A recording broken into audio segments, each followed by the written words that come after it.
Kumusta mga kapakards? So ngayon guys, hindi ko alam kung good news sa inyo to or bad news. So meron na tayong vaccine, ESF. So ang problema lang, wala pa sa market. Ewan ko sa ibang lugar, meron na yan. Pero sa area ko, wala pa po talaga. So alam naman natin na ang ESF ay isa sa mga dahilan kung bakit maraming umiiyak, maraming nalulugi, maraming utang na hindi nababayaran dahil tinamaan ng ESF. Sa backyard, aminin mo natin o hindi lahat ng backyard nagbabaksin kahit meron ngang matagal na yung common na virus din na talagang isa din sa nananalanta sa ating kababuyan, yung hog cholera. Mga backyard, nagbabaksin ba kayo ng hog cholera? May nagbabaksin, merong hindi. So kapag tinamaan yung alaga natin, wala tayong ibang sisihin kundi ang sarili natin dahil may baksin naman. So, kasi sir, ilan lang yung alaga ko. Ang mahal ng baksin. Tapos walang mabili na tingi. Ganun talaga. Ganun talaga. Sabi ko nga, pag pumasok ka dito, dapat lagi kang handa. So, kailangan po talaga natin mag-vaccine, guys. So, may mga lugar na hindi pa tinatamaan ng vaccine. Meron pa ba? Yung ESF, meron pa bang lugar na hindi tinamaan? At ngayon, guys, kalat na naman ang ESF sa area ko. Hindi mismo sa area ko. Yung area ko ay nasa Inupakan, Leyte, Baybay, Inupakan, Hindang, Ilongos. So, alam mo ba yung hindi lang, ang wala lang kaso pa na naiulat ngayon, guys, ay yung area ko. Yung ibang lugar na binanggit ko, nagkakamatayan na yung mga baboy doon. So, hindi tayo nananakot. For awareness lang. So, sa mga wala pang vaccine, hindi po, kahit ako wala pang vaccine, so higpitan lang po natin, mahigpit na biosecurity. So, ano pa ang mga dapat gawin? So, unang-una, balutin ang baboyan. Rapal man yan o net yan, okay lang yan. Dahil yung hog cholera, yung virus, parang minsan dumadaan sa hangin guys, galing. Magtataka ka na lang, kahit anong higpit ng biosecurity mo, tinatamaan pa rin yung iba. So, balutin.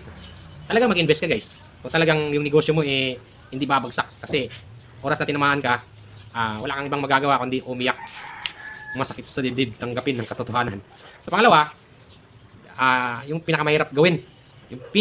Yung tayo mismo, ang career. Yung malabas tayo, yung kinakain natin. So hindi naman pwedeng hindi tayo nakakalabas.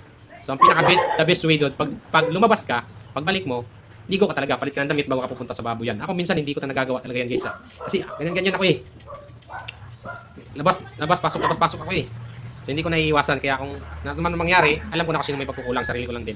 Pero ganun pa man, yon yung pag-disinfect ng buong kulungan. Labas man yan o loob.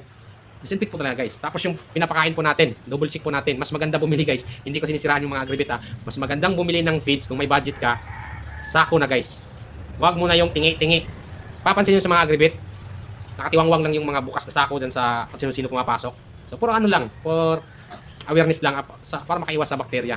Pero kung wala ka talagang choice, ilan yung alaga mo, per kilo lang, at yung budget mo, yun lang kaya, hindi natin magagawa dyan. So, per sako talaga dapat na lang yung bibilhin. So, ganun kahirap. So, ngayon may vaccine, ESF. Ito guys, yung dalawang vaccine. Dapat makapag-vaccine po talaga kayo nito. Ang hog cholera, binibigay naman yan 21 days simula makapanganak yung biik, inahin, 2 ml sa inahin, 2 ml din sa biik sa bayan. Tapos kuglapes, pwede yung kuglapes sa hog cholera. Maraming kuglapes, available yan. Or any brand, okay lang kung ano yung available, basta makapag-vaccine kayo. Ang booster shot may booster shot yan sa mga biik. Sa mga inahin, okay lang ito lang ng booster. Kasi nga, every cycle naman yan every panganak naman yan, nababaksin na natin yung inahin natin. Yung parvo, need din po yun, kasi virus din po yun. Pero sa parvo, hindi naman kasi basta-basta namamatay yung inahin. Kumbaga yung dinadala lang at nakakasira din yan sa mammary gland ng ating mga inahin. So, vaccine din tayo niyan. Kahit yan lang guys. Speaking of vaccine guys, baka pag binanggit ko lahat ng vaccine, PRRS, napakadami. Pero ang common lang na binabaksin natin na for safety lang sa ating mga backyard, yung tatlo na yan guys, may pang-apat na yung ESF. May plasma, parvo, hog cholera. Sana meron ng available ESF. So ang problema niyan, kailan na naman tayo maghihintay wala na nananalanta. Sa labas talaga sa lungsod guys, matagal na yung problema. Lalo na sa Hindang, Ilongos. Sa Ilongos, matagal na yan at medyo lumala pa ata. Correct me if I'm wrong, pero totoo yung sinabi ko. Kaya ingat po talaga. So yun po, mayroon na tayong vaccine. Hindi ko alam kung good news sa inyo. Sa akin good news yan kasi nga dyan tayo magiging kampante lang sa pag-aalaga dito So dagdag gastos, dagdag expenses, okay lang yan.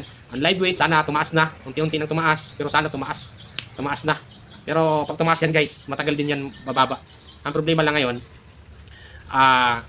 yung virus po talaga. Doon sa area ko, labas-pasok pa rin yung namimili ng baboy. Tapos yung may baboy dito na dumadaan, yung Mindanaoan. Hindi ko alam kung bakit nakakadaan yan. Eh, ang daming baboy yan. Galing po yan sa Mindanao. Dito dumadaan. So, hindi natin alam bakit pinapalusot yan. Di ba? Alam niyo yung Mindanawan? Yun din ang isa sa pumapatay sa backyard minsan.